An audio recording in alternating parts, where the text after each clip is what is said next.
সপ্তাহে শেষ বলছি, যেমন ধরো 27, 28, 29, এই যে 3 দিন সপ্তাহের শেষে দক্ষিণবঙ্গের জেলাগুলোতে আইদার ফেয়ারলি হোয়াইট স্প্রেড অথবা হোয়াইট স্প্রেড রেনফল হওয়ার সম্ভাবনা আছে।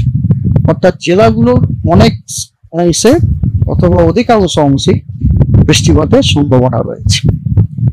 আর আপনার 27, 28, 29 এগুলো এছাড়াও আপনার 25 তারিখেও দক্ষিণবঙ্গের সব জেলাতে ফেয়ারলি হোয়াইট স্প্রেড রেনফল হওয়ার সম্ভাবনা আছে।